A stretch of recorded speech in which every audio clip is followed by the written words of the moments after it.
नमस्कार, कैसे हैं आप? फिक्र आपकी में एक बार फिर से आपका स्वागत है। मैं हूं आपके साथ निशांत चतुर्वेदी।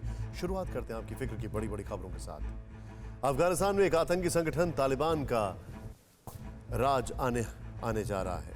काबुल में जगह जगह पोस्टर लग चुके हैं, लीडरशिप करीब करीब तय हो चुकी है। लेकिन आज हम आपको बताएंगे कि तालिबान को अपने ताज में किस तरह पंजशेर का कांटा चुभता रहा, जो अब तक अजय रहा है।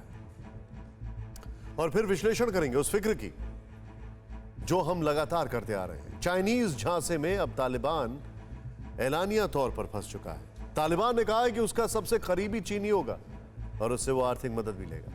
दरअसल चीन भी यही चाहता था और यह भारत के हित में कभी नहीं हो सकता है। आतंकी संगठन जिस तरह का प्रण दिखाते हैं उससे लगता है कि इस्लाम का भला वो ही कर सकते हैं। लेकिन अलकायदा के एक लेटर ने आतंकियों के फेक कमिटमेंट को उजागर कर दिया है। चीन और रूस के नियंत्रण वाले इलाकों में मुस्लिमों पर हो रहे अत्याचार पर उंगली उठाने में अलकायदा के किस तरह से प्राण सूख गए, इसे पूरी दुनिया को समझने की जरूरत है। आज हम भारत के डबल डेंजर की फिक्र भी करेंगे जो अफगानिस्तान से होकर आ रही है। ISIS खुरासान के आतंकी भारत में घुसपैठ करने की फिराक में है, तो जब से काबुल में तालिबान दाखिल हुआ है, पाकिस्तान के रास्ते दूसरी बार आतंकियों की घुसपैठ की कोशिश हुई है। इसकी खुफिया रिपोर्ट से आपको अवगत कराएंगे। आज भारत समेत पूरी दुनिया की नजरें अफगानिस्तान पर टिकी हुई हैं, जहां पर आज या कल तालिबान की सरकार बनने वाली है। लेकिन फिक्र यह है कि यह सरकार कब बनेगी, कैसी होगी। माना जा रहा है कि आज जुमे की नमाज के बाद वहां सरकार गठन का ऐलान हो सकता है। लेकिन देर शाम काबुल से बड़ी खबर आई कि तालिबानी सरकार का गठन कल हो जाएगा और यह जानकारी तालिबान के प्रवक्ता जबीउल्लाह मुजाहिद ने दी। इसके मुताबिक सरकार मुल्ला बरादर की अगुवाई में बनेगी। तालिबान के संस्थापक मुल्ला उमर का बेटा मुल्ला मोहम्मद याकूब और शेर मोहम्मद अब्बास भी तालिबान की इस सरकार में अहम किरदार निभाएंगे। इस बीच काबुल में नई सरकार के बैनर होर्डिंग्स भी दिखने लगे हैं। अफगानिस्तान के सूचना और संस्कृति मंत्रालय ने नए कैबिनेट का ऐलान से पहले काबुल की सड़कों पर कई होर्डिंग्स लगवाए, दीवारों पर नारे लिखवाए गए हैं और चौक चौराहों पर तालिबानी झंडे फहराए गए। अफगान की नई सरकार की होर्डिंग्स में लिखा हुआ है, राष्ट्र हमारा है और हम भी राष्ट्र हैं। दूसरे में लिखा है, आज़ादी की मातृभूमि मुबारक। इसके अलावा तालिबान सरकार के पोस्टर में यह भी लिखा है कि दुश्मन के प्रोपेगेंडा पर विश्वास न करें और इसी तरह की कई होर्डिंग्स काबुल की सड़कों पर दिखाई दे रहे हैं। इन तस्वीरों को अफगानिस्तान के सांस्कृतिक आयोग के अहमदुल्ला मुताकी ने सोशल मीडिया पर ट्वीट किया। तालिबान के मुताबिक कल वहां उसकी सरकार बन जाएगी, लेकिन तालिबान को अपने ताज में पंजशीर का कांटा चुभता रहेगा। पंजशीर में तालिबान को कड़ी चुनौती मिल रही है। आपको एक रिपोर्ट दिखाते हैं जिसे देखकर पता चलेगा कि अहमद मसूद की सेना ने तालिबान की नाक में कैसे दम कर दिया। बेतहाशा बारूदी बारिश, गरजते टैंक, नॉन स्टॉप बरसते रॉकेट और गरजते गोले, ये पठान लैंड में तालिबान का दुस्वप्न है। अफगानिस्तान में तालिबान को मिल रहा करारा जवाब है। 33 प्रांतों को जीतने के बाद 34वें प्रांत से मिल रही बड़ी चुनौती। पंजशीर में इंच इंच की जंग में कौन भारी, तालिबान या नॉर्दर्न अलायंस, कहना मुश्किल है। लेकिन विद्रोही नेता अहमद मसूद घुटने टेकने को तैयार नहीं, जिसकी वजह से भड़के तालिबानी आतंकियों ने पंजशीर घाटी पर अब तक का सबसे बड़ा हमला किया।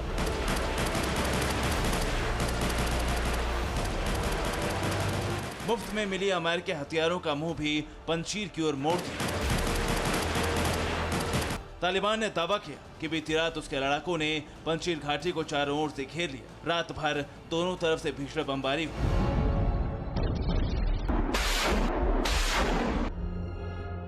ऐसे में सवाल उठ रहे हैं कि क्या पंजशीर पर तालिबान फतह का सपना पूरा होने वाला है? क्या पंजशीर के शेर तालिबान के सामने सरेंडर करने वाले हैं? पंजशीर की ओर से जो दावे किए जा रहे हैं उसके मुताबिक घाटी में घमासान जबरदस्त है। पंजशीर तालिबान से अभी काफी दूर है। पंजशीर के विद्रोहियों की ओर से जारी वीडियो में नजर आ रहा है कि रात भर अहमद मसूद के रेजिस्टेंस फोर्स के लड़ाके तालिबान पर रॉकेट बरसाते रहे। अफगान मीडिया के मुताबिक पिछले 3 दिनों में पंजशीर घाटी पर किए गए हमलों में तालिबान को करारी शिकस्त का सामना करना पड़ा है। बताया जा रहा है कि इस बमबारी में दोनों ही ओर से कई लोग हताहत हुए हैं। हालांकि रेजिस्टेंस फोर्स के प्रवक्ता फहीम दश्ती ने दावा किया है कि नॉर्दर्न अलायंस ने तालिबान के 40 लड़ाकों को मार गिराया। खौफ में मारे गए तालिबानी अपने लड़ाकों के शव भी छोड़कर भाग गए। नॉर्दर्न अलायंस ने एक और वीडियो जारी किया जिसमें उसके लड़ाके टैंक के साथ दिखाई दे रहे हैं और दावा कर रहे हैं कि उन्होंने दुश्मनों को परास्त कर दिया है और जब कभी तालिबान इधर नजरें उठाएगा उसे करारी शिकस्त दी जाएगी। We are here again ready to defeat the Taliban if they are going to invade again to the borders of the Panjshir Valley, the Mujahideens. ये तस्वीर भी अहमद मसूद की फोर्स ने ही जारी की और लिखा है कि पंजशीर के जिस परयान जिले में तालिबान ने कब्जे का दावा किया वह रेजिस्टेंस फोर्स के लड़ाके बैठकर नाश्ता कर रहे हैं। मतलब जंग पंजशीर में नॉर्दर्न अलायंस रत्ती भर भी झुकने को तैयार नहीं है और पंजशीर फतेह तालिबान के लिए नाक का सवाल बन गया है।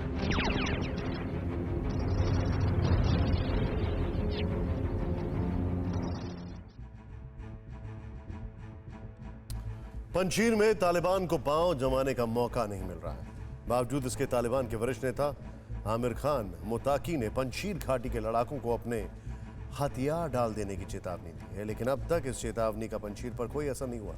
नॉर्दर्न अलायंस के लड़ाकों ने दो टूक कह दिया है कि जब तक शरीर में खून का एक भी कतरा होगा तालिबान को पंजशीर की 1 इंच भी जमीन नसीब नहीं होगी। रेजिस्टेंस फोर्स के इस हाई जोश के पीछे अहमद मसूद का नेतृत्व बताया जाता है, लेकिन अब हम आपको पंजशीर के 5 वॉर हीरो से मिलवाते हैं। पंजशीर के जो 5 वॉर हीरोज हैं, इस तस्वीर में देखें, तालिबान को करारा जवाब देने वाले नॉर्दर्न अलायंस के 5 वॉर हीरोज हैं। तस्वीर में सबसे दाहिनी तरफ सालेह एम रेगिस्तानी है। बताया जाता है कमांडर अहमद शाह मसूद का करीबी मित्र है। पंजशीर का दूसरा वॉर हीरो है हामिद सैफी। सेंटर में मोबिन खैर खा है, जो पूर्व में अंतरिम मंत्री हुआ करता था, मंत्री का सलाहकार हुआ करता था। और तस्वीर में दिख रहा है बाकी दोनों हैं खालिद अमीरी और मुनीब अमीरी, अफगान फोर्स के पूर्व कमांडो ऑफिसर। अब हम आपको बताते हैं कि 15 अगस्त को जिस तालिबान ने काबुल पर कब्जा कर लिया, अफगान के 33 प्रांतों को हथिया लिया, जिस तालिबान के पास दुनिया के 165 देशों से भी ज्यादा हथियार हैं, वो आखिर एक प्रांत में मात क्यों खा रहा है? पंजशीर में हर रोज तालिबान के लड़ाकों की लाशें क्यों बिछ रही हैं? सबसे पहले आपको बता दें कि पंजशीर का मतलब 5 शेर होता है, लेकिन अहमद मसूद के पिता अहमद शाह मसूद को पंजशीर के शेर के उपनाम से बुलाया जाता था। वो एक मुजाहिदीन कमांडर थे जिन्होंने 1980 के दशक में सोवियत रूस और 90 के दशक में तालिबान दोनों की सेनाओं को पंजशीर पर कब्जा करने से रोक दिया था। यानी अफगानिस्तान का एक प्रांत पंजशीर अजय रहा है। तो यहाँ जानना जरूरी है कि आखिर पंजशीर पर कब्जा करना मुश्किल क्यों है, और इस सवाल का जवाब छिपा है पंजशीर के भूगोल में। दरअसल अफगानिस्तान की राजधानी से 30 मील दूर संकीर्ण प्रवेश द्वार वाली एक घाटी है पंजशीर। लंबी, गहरी और धूल भरी ये घाटी काबुल के उत्तर पूर्व और दक्षिण पश्चिम तक करीब 120 किलोमीटर में फैली है। इसके चारों ओर घाटी के तल से करीब 3000 मीटर ऊंची पहाड़ियों की चोटियां हैं। ये पहाड़ वहां पर रहने वालों के लिए एक प्राकृतिक सुरक्षा कवच का काम करते हैं। दिलचस्प ये भी है कि पंजशीर घाटी में केवल एक संकरी सड़क है जो बड़े चट्टानों और घुमावदार पंजशीर नदी के बीच अपना रास्ता बनाकर निकलती है। हालांकि पंजशीर की पहचान एक घाटी के तौर पर है, लेकिन जानकार बताते हैं कि यह सिर्फ एक घाटी नहीं है बल्कि घाटियों का विन्यास है, क्योंकि यहाँ प्रवेश करते ही कम से कम 21 उपघाटियां आपस में एक दूसरे से जुड़ी मिलती हैं। मुख्य घाटी के दूसरे छोर पर 4430 मीटर लंबी एक पगडंडी है जो अंजुमन दर्रे तक जाती है, जो आगे पूर्व में हिंदुकुश के पहाड़ों में पहुंच जाती है। सिकंदर महान और तैमूर लंग की सेनाएं दोनों इसी रास्ते से गुजरी थीं। अफगानिस्तान के सबसे छोटे प्रांतों में से एक तालिबान को वर्ष 2001 में तालिबान की विदाई के साथ प्रांत का दर्जा मिला। एक अनुमान के मुताबिक यहाँ 1.5 से 2 लाख लोग रहते हैं। यहाँ के अधिकांश लोग दारी भाषा बोलते हैं। ताजिक मूल की यह भाषा अफगानिस्तान की मुख्य भाषाओं में से एक है। अब आपको पंजशीर घाटी का व्यापक रणनीतिक महत्व समझाते हैं। इस घाटी का प्रवेश द्वार उस स्थान से दूर नहीं है जहां काबुल से आने वाला मुख्य राजमार्ग समतल मैदान को छोड़कर पहाड़ों में सालंग दर्रे की ओर ऊंचा हो जाता है। सालांग दर्रा उत्तरी शहर कुंदुज और मज़ार शरीफ को जाने वाली एक सुरंग है। इसके अलावा यहाँ दूर से दुश्मनों से मोर्चा लेने के लिए दर्जनों जगह हैं, जिसके कारण हथियारों की होड़ लगाने के बावजूद भी तालिबान को घाटी में करारी शिकस्त मिल रही है। और इस वक्त एक बड़ी खबर आ रही है अफगानिस्तान से, और वो खबर यह है कि पंजशीर प्रांत में तालिबान ने दावा किया है कब्जा करने का। पूरे अफगानिस्तान में तालिबान के कब्जे का दावा किया जा रहा है। अमरुल्लाह सालेह, अहमद मसूद ने अफगान छोड़ा, ये भी खबर है सूत्रों के हवाले से। नॉर्दर्न अलायंस के लड़ाके जल्द सरेंडर करेंगे, सूत्रों के हवाले से ये भी जानकारी आ रही है। लेकिन हो सकता है कि ये तालिबान का प्रोपेगेंडा हो सकता है। तालिबान ऐसी खबरें कई बार पहले भी फैला चुका है। पंजशीर में तालिबान को कड़ी चुनौती मिल रही, लेकिन उसकी आतंकी साख पर पट्टा न लगे, इसलिए तालिबान लगातार प्रोपेगेंडा कर रहा है। वो बढ़त हासिल कर चुका है, यह है उसके प्रोपेगेंडे का सबसे बड़ा हथियार। यानी हो कुछ रहा है और तालिबान कह कुछ रहा है। और ऐसा सिर्फ पंजशीर को लेकर ही नहीं, बल्कि कई चीजों में देखने को मिल रहा है, जिसमें तालिबान एक और प्रेस कॉन्फ्रेंस और इंटरव्यू में खुद के बदल जाने का दम भरता है, लेकिन पठान लैंड पर उसके लड़ाके उसका उलट करते हुए दिखाई देते हैं। ऐसा ही आज एक और तस्वीर सामने आई। काबुल और कंधार में लगी होर्डिंग के जरिए तालिबान दिखा रहा है और बता रहा है कि शासन आय का स्रोत नहीं, बल्कि लोगों की सेवा करने की एक बड़ी जिम्मेदारी। लेकिन दूसरी ओर यही तालिबानी पैसों के लिए चीन के जाल में फंसने के जा रहे हैं। क्या है चीन की साजिश और कैसे तालिबान उसका मोहरा बन गया है, आप खुद देखें। अफगानिस्तान 2 दशक पुरानी तबाही और बदहाली के दौर में दाखिल हो चुका है। इसके साथ ही उस ड्रैगन की मुंह मांगी मुराद भी पूरी हो गई है, जिसकी रगों में मतलब परस्ती और मुनाफाखोरी का लहू बहता है। चीन ने अफगानिस्तान के जख्मों को नासूर बनाकर अपनी तिजोरी भरने की तैयारी कर ली है। पैसे फेंक कर तालिबान का रिमोट कंट्रोल अपने हाथ में लेने की कवायद शुरू कर दी है। दरअसल तालिबान के कब्जे के बाद अफगानिस्तान के तमाम फॉरेन फंड्स को अमेरिका और पश्चिमी देशों ने फ्रीज कर दिया है। चीन इस मौके का फायदा उठाता दिख रहा है और तालिबान को फंड्स देने का फैसला किया है। इस बात को खुद तालिबान ने कबूल किया है। तालिबान के प्रवक्ता जबीउल्लाह मुजाहिद ने इटली के एक अखबार लॉ रिपब्लिका को इंटरव्यू दिया है, जिसमें चीन को सबसे अहम सहयोगी बताया है। चीन फंड देगा और नया अफगानिस्तान बनेगा। तालिबान के इस बयान के मायने बहुत बड़े हैं। ये बयान बताता है कि चीन ने अफगानिस्तान पर भी मदद और कर्ज का वो जाल फेंक दिया है, जिसमें पाकिस्तान, श्रीलंका और कई अफ्रीकी देशों को फंसा चुका है। अभी तक अमेरिकी दबदबे के चलते चीन अफगानिस्तान में पैर नहीं जमा पा रहा था, लेकिन अब तालिबान से नजदीकी बढ़ाकर चीन अफगानिस्तान को लूटना चाहता है। चीन की नजर अफगानिस्तान की 200 लाख करोड़ रुपए की खनिज संपदा पर है। चीन दुनिया के सबसे बड़े रेयर अर्थ मटेरियल और लिथियम भंडार पर कब्जा चाहता है। जिस अकूत खजाने पर चीन की निगाहें खड़ी हैं, वो खजाना तालिबान ने चीन को सौंपने का इरादा कर लिया है। तालिबान के प्रवक्ता जबीउल्लाह मुजाहिद ने बताया है कि अफगानिस्तान की तांबे की खदानों को चीन मॉडर्न बनाएगा, लेकिन ये चीन का झांसा है जिसमें तालिबान फंसता नजर आ रहा है। चीन तालिबान पर इसलिए मेहरबान है क्योंकि उसे अपने हित साधने हैं।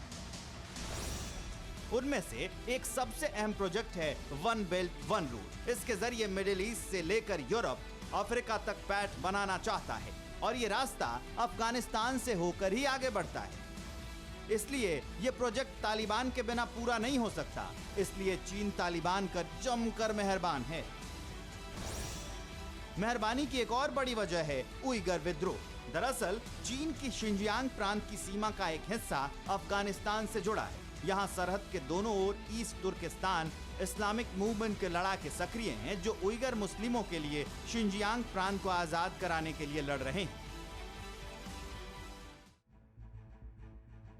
कुल मिलाकर चीन चाहता है कि अफगानिस्तान में तालिबान जल्द से जल्द सरकार का गठन करे और वो फौरन उसे मान्यता दे। उसके बाद चीन के जाल में फंसकर अफगानिस्तान उसका नया उपनिवेश बन जाएगा।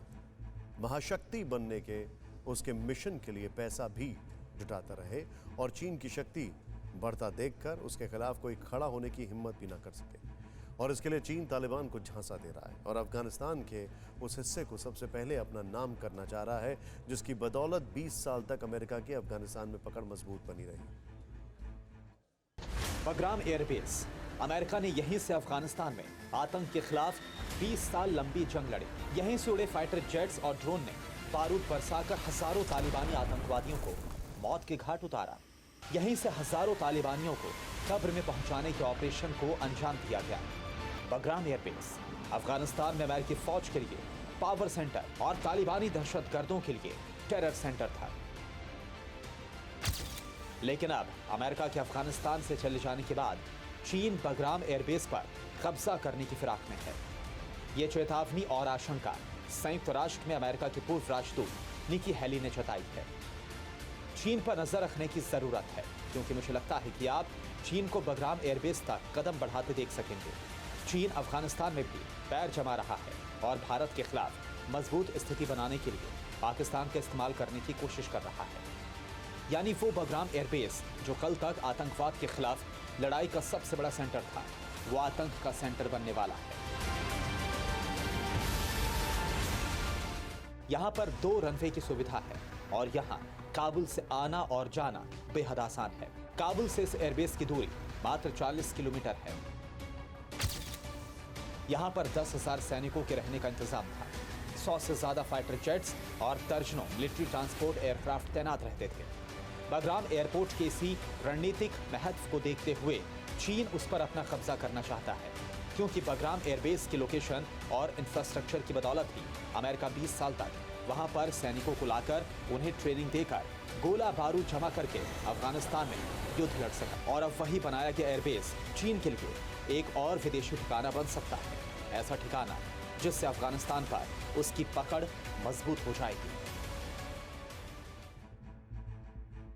4 सितंबर यानी कल काबुल में फिर तालिबानी हुकूमत कायम हो सकती है। चीन और पाकिस्तान को इस हुकूमत का बेसब्री से इंतजार है। दोनों की गिद्ध नजर अफगानिस्तान पर है, क्योंकि चीन और पाकिस्तान तालिबानी सरकार के जरिए अपने दुश्मनों को टारगेट करना चाहते हैं और उनकी लिस्ट में सबसे ऊपर है भारत। ऐसे में भारत को हर खतरे के लिए तैयार रहना होगा, खासतौर से कश्मीर को लेकर। अफगानिस्तान में तालिबान के काबिज होते ही कश्मीर को लेकर आतंकी संगठनों के मंसूबे भी सामने आने लगे। 4 दुश्मन एक साथ भारत को आंख दिखाने की जुर्रत कर रहे हैं। तालिबान जो कश्मीर को भारत और पाकिस्तान का आंतरिक मुद्दा बताता था, अब कह रहा है कि कश्मीर के मुसलमानों के हक की आवाज उठाएंगे। अल-कायदा कश्मीर की आजादी की बात कर रहा है और इन सब के पीछे पाकिस्तान और उसकी खुफिया एजेंसी ISI है। कैसे? इस रिपोर्ट में देखिए। अफगानिस्तान में तालिबान के सत्ता में आते ही ग्लोबल आतंकियों के मंसूबे फिर से दम भरने लगे। तालिबान ने जंग क्या जीती, आतंकियों के अरमान जगने लगे। जरा अपनी स्क्रीन पर चल रही इस तस्वीर को देखिए। ये तस्वीर है उस सच्चाई की जिससे हकीकत में तब्दील होने में ज्यादा वक्त नहीं लगेगा। सफेद रंग की इस कार का शीशा जैसे ही नीचे हुआ तो कोई माथा चूमने लगा, कोई सलामी देने लगा। किसी का इस शख्स को देखने के बाद दिल इतना हिल गया कि साथ में सेल्फी लेने लगा। दरअसल ये तस्वीर है दुनिया के सबसे खूंखार आतंकी संगठन अल-कायदा के आतंकी अमीन उल हक की। ये वही अमीन उल हक है जिसने कभी अल-कायदा के सरगना रहे ओसामा बिन लादेन के सिक्योरिटी इंचार्ज की भूमिका निभाई थी। तब अल-कायदा की दुनिया में दहशत हुआ करती थी और अमीन उल हक तब ओसामा का राइट हैंड हुआ करता था। आज वही आतंकी पूरे काफिले के साथ अफगानिस्तान की सड़कों पर घूम रहा है। अब जरा इस तस्वीर को देखिए। ये तालिबान को ग्लोबल आतंकियों से मिल रहा बधाई संदेश है। अल-कायदा ने अपनी मीडिया अरब अल साहब पर 2 पन्नों का बधाई संदेश तालिबान के नाम जारी किया है, जिसमें अल-कायदा का इस्लामिक स्टेट्स का अपना सपना छिपा है। और ये सपना न सिर्फ यूरोप से लेकर दुनिया के बाकी देशों तक जाता है, बल्कि भारत के अभिन्न अंग कश्मीर तक भी पहुंचता है। यही भारत की बड़ी फिक्र है और हिंदुस्तान के लिए डबल डेंजर भी। इसे समझने के लिए एक आतंकी संगठन का बधाई संदेश देखिए। इसमें लिखा है, इस्लामिक उम्माह को अफगानिस्तान में अल्लाह के द्वारा दी गई आजादी मुबारक। इसमें लेवंत, सोमालिया, यमन, कश्मीर और दुनिया के कई इस्लामी जमीनों को इस्लाम के दुश्मनों को आजाद कराने की बात कही गई है। लेकिन गौर करने वाली बात यह है कि इसमें ना तो शिंजियांग है, ना ही चेचेन्या। सवाल है कि जिस संदेश में कश्मीर का जिक्र है, उसमें शिंजियांग और चेचेन्या के मुसलमानों के लिए आजादी की बात क्यों नहीं है, जबकि दुनिया शिंजियांग और चेचेन्या के मुसलमानों पर जारी अत्याचार से वाकिफ है।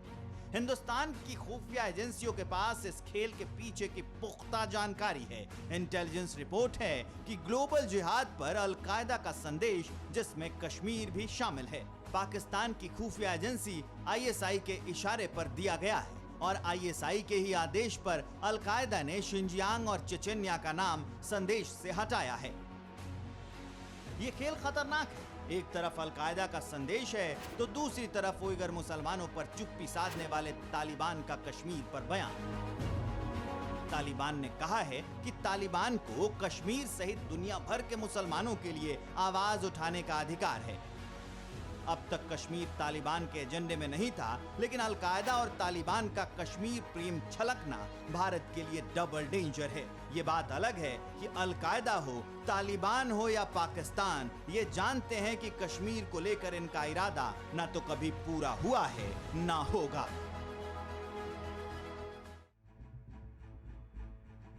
तो हमने आपको 4 दुश्मनों की अभी पूरी चतुराई समझाई, लेकिन इन्हें यह भी पता है कि कश्मीर में अब ये कुछ भी नहीं कर सकते।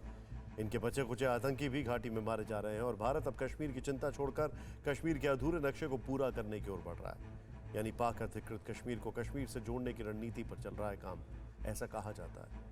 यही वजह है कि पाकिस्तान में हलचल तेज हो गई है और साजिश पर साजिश रची जा रही है। कभी ड्रोन से तो कभी आतंकी घुसपैठ को तेज कर दिया जाता है। लिहाजा सुरक्षा बल अलर्ट है और जवानों का सर्च ऑपरेशन जारी। तालिबान की काबुल पर कब्जे तक पाकिस्तानी सेना और आतंकवादियों की फौज अफगान सेना से लड़ती रही, लेकिन अब जब तालिबान जीत के जश्न में डूबा है, पाकिस्तान के दिल में एक नापाक ख्वाब पनप रहा है। पाकिस्तान को काबुल की जीत में कश्मीर नजर आने लगा है। पाकिस्तान को अफगानियों पर गोली चलाने वाले लड़ाकों में कश्मीर जिताने वाला योद्धा नजर आने लगा है। पाकिस्तानियों को लग रहा है कि जो बाजवा नहीं कर सकते, जो काम पाकिस्तान की तीनों सेनाओं के बूते की बात नहीं, वो काम तालिबानी कर सकते हैं। कश्मीर पर पाकिस्तान की जहरीली सोच सामने आ गई है। अल-कायदा का बयान सामने आ गया है। तालिबान की ख्वाहिश जग जाहिर हो गई है। ऐसे में भारतीय सुरक्षा बल कश्मीर में पाकिस्तान से लगती सीमा पर हाई अलर्ट है। देश के जाबाज जवान दुश्मन की हर हरकत को नाकाम करने के लिए तैयार हैं और बॉर्डर के चप्पे चप्पे पर निगरानी कर रहे हैं ताकि हर आतंकी साजिश नाकाम हो सके। TV9 भारतवर्ष को सूत्रों से जानकारी मिली है कि तालिबान के अफगानिस्तान पर काबिज होने के बाद पाकिस्तान में बैठे आतंकी संगठन एक्टिव हो गए हैं। मौजूदा वक्त में पाकिस्तान में लॉन्चिंग पैड के पास गतिविधियां तेज हो गई हैं, जो घुसपैठ में बढ़ोतरी का संकेत दे रही हैं। लश्कर और जैश जैसे आतंकी संगठनों ने अपने आतंकवादियों को कश्मीर में दाखिल कराने का प्रयास बढ़ा दिया है। बीती रात ही पुंछ सेक्टर में आतंकवादियों ने घुसपैठ की कोशिश की, लेकिन वीर सैनिकों ने इसे फिर से नाकाम कर दिया। पाकिस्तानी सीमा से कुछ आतंकी कृष्णा घाटी सेक्टर में घुसपैठ का प्रयास कर रहे थे, जिन्हें जवानों ने खदेड़ के भगा दिया। ये 5 दिन में दूसरी बार है जब सेना ने घुसपैठ की कोशिश को विफल कर दिया। सोमवार को भी जवानों ने पुंछ में घुसपैठ की कोशिश को नाकाम करके 2 आतंकवादियों को मार गिराया था। तो देश की सीमाओं के बीच में दुश्मन की गिद्ध नज़र हर समय रहती है और उसको निपटना BSF बखूबी जानती है और समय समय पर उनका मुंह तोड़ जवाब भी दिया जाता है। जो भी चुनौती आती है उससे निपटना।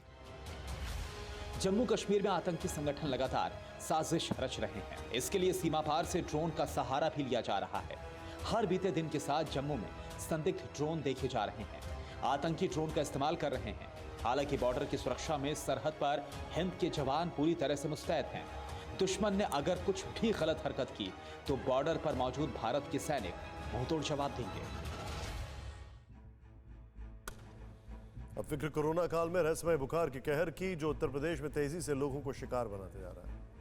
सबसे ज्यादा कहर फिरोजाबाद में बरपा है, जहां अब तक 75 लोगों की जान जा चुकी है। मथुरा में 17, मैनपुरी में 3, कासगंज में 2 लोग शिकार हो चुके हैं। राजधानी लखनऊ में बीते 2 दिनों में रहस्यमय बुखार से के 400 से ज्यादा मरीज भर्ती हुए हैं। 40 बच्चे हैं कानपुर और गोंडा में भी अस्पतालों में बुखार से पीड़ित मरीजों की संख्या तेजी से बढ़ रही है। लोगों को 100 से 104 डिग्री तक तेज बुखार आ रहा है, पेट दर्द हो रहा है, उल्टी दस्त हो रहे हैं, प्लेटलेट्स कम हो रहे हैं। रिकवरी में कम से कम 10 से 12 दिन लग रहे हैं और इस दौरान कई लोगों की हालत बिगड़ रही है। लेकिन सवाल यह है कि आखिर इससे रहस्यमयी क्यों कहा जा रहा है और क्या वजह है जो बुखार को रहस्यमयी बना रही है। इस रिपोर्ट में देखें आप।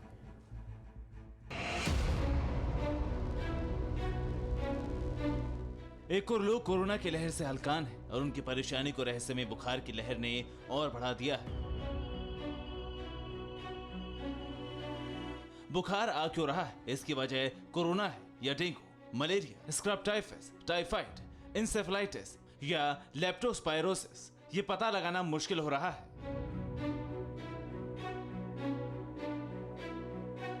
क्योंकि इस वक्त बुखार आने के पीछे इनमें से कोई भी वजह हो सकती है और इससे सबसे ज्यादा प्रभावित जिलों के आंकड़े भी यही इशारा कर रहे हैं।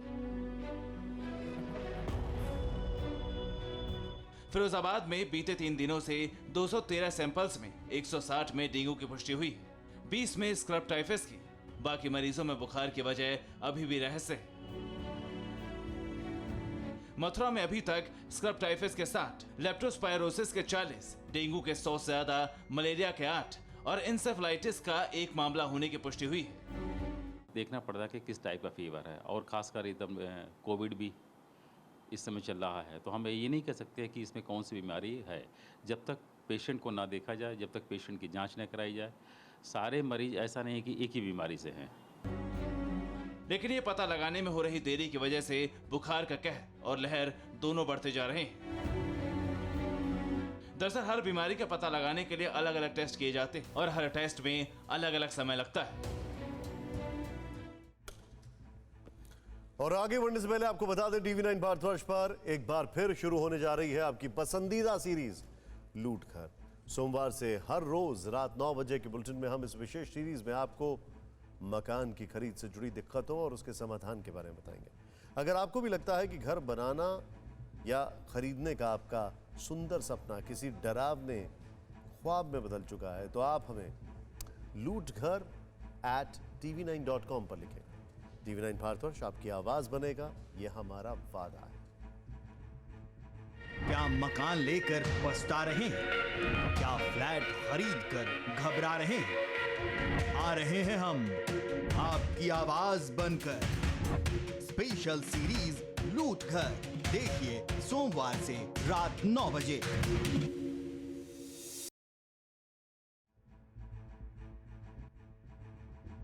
और अब कुछ और खबरें देख लेते हैं। टेक्सटाइल इंडस्ट्री को आत्मनिर्भर बनाने के लिए बहुत जल्द 2 फैसले लेगी सरकार। कपड़ा मंत्री पीयूष गोयल ने कहा PLI स्कीम और 7 मेगा टेक्सटाइल पार्क स्कीम होगी लॉन्च। बहुत मुश्किल नहीं है, $100 अरब के निर्यात का लक्ष्य। मशहूर शायर और गीतकार जावेद अख्तर का विवादास्पद बयान, तालिबान की RSS, VHP और बजरंग दल से की तुलना। मीडिया पर डिबेट में कहा इनका समर्थन करने वाले लोग करें आत्मचिंतन। पिछले साल के दिल्ली दंगों को लेकर कोर्ट ने पुलिस को लगाई फटकार, कहा बंटवारे के बाद कि सबसे बुरे दंगे की जैसी जांच दिल्ली पुलिस ने की। ये दुखदाई है। जब इतिहास पलटकर इसे देखेगा तो ये लोकतंत्र के प्रहरियों को दुख पहुंचाएगा। 3 आरोपियों को मामले से बरी किया गया। 1984 के सिख विरोधी दंगा मामले में सज्जन कुमार को जमानत देने से सुप्रीम कोर्ट का इनकार। शुक्रवार को कांग्रेस नेता और पूर्व सांसद सज्जन कुमार के अंतरिम जमानत देने की याचिका की खारिज। सिख विरोधी दंगों के मामले में काट रहे हैं आजीवन कारावास। और अब देखते हैं खबरें पोस्टर। कोरोना काल में आर्थिक मोर्चे पर एक और अच्छी खबर आई है। अगस्त में GST कलेक्शन 1,12,020 करोड़ रुपए रहा। सालाना आधार पर इसमें 30% का इजाफा हुआ है। इससे पहले कल पहली तिमाही के GDP के आंकड़े जारी हुए थे। ग्रोथ रेट रिकॉर्ड 20.1% रहा। ये सब कुछ अर्थव्यवस्था के कोरोना के झटके से उबरने का संकेत माना जा रहा है। जल्द ही RT-PCR से तेज और सटीक नतीजे देने वाला कोविड टेस्ट आ जाएगा, जिससे बस 3 मिनट में पता चल जाएगा कि कोई शख्स कोविड पॉजिटिव है या फिर नहीं। RT-PCR टेस्ट का ये विकल्प ब्रिटिश वैज्ञानिकों ने तैयार किया है और उसका RTF एक्सपार नाम रखा गया है। इसमें भी स्वैब सैंपल लिया जाएगा। 89 से 93% तक इसके सटीक नतीजे सामने आते हैं। वैज्ञानिकों ने शरीर में ब्लड क्लॉट यानी कि खून के थक्के पता लगाने के लिए नई जांच को विकसित किया है।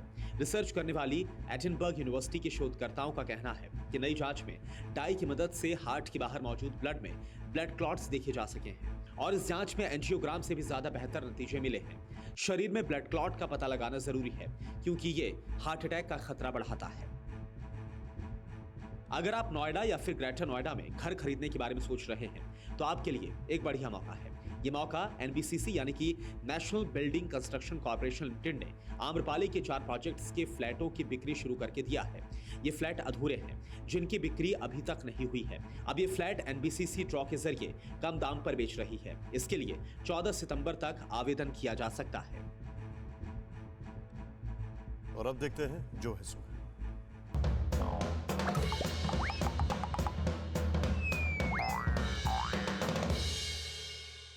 चलो चलो क्लास शुरू हो गई। ऑडियो वीडियो ऑन करके बैठना। लेकिन मम्मा आप तो कहती थी कि फोन लैपटॉप टीवी के साथ ज्यादा टाइम बिताना ठीक नहीं है। अरे तो तुम गेम खेलते हो और वीडियो देखते हो, वो ठीक नहीं है। नहीं लेकिन आप तो कहती थी कि ज्यादा समय स्क्रीन देखने से आंखें खराब हो जाती हैं।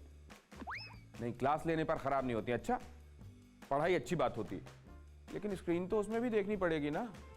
अरे तो चलो ब्राइटनेस कम कर लो। बदले हालात ने कई उसूल भी बदल डाले। बच्चों के जेन्युइन सवाल माँ बाप को कई बार क्लीन बोल्ड करते रहे हैं। दौर बदला हो सकता है, लेकिन हिपोक्रेसी को आईना दिखाने का काम मन के सच्चे बच्चे करते रहे। अपनी नई घड़ी को अलमारी में ऊपर रखते हुए मेरे एक दोस्त ने बच्चे से कहा, अब इसे मत छूना, जो छूते हो खराब कर देते हो। बच्चा बड़ी मासूमियत से बोला, अगर कोई सामान दादी से गलती से खराब हो जाए तो क्या आप उनको डांटेंगे? मेरे दोस्त की हालत चेकमेट वाली थी। बाकी तो जो है सो है।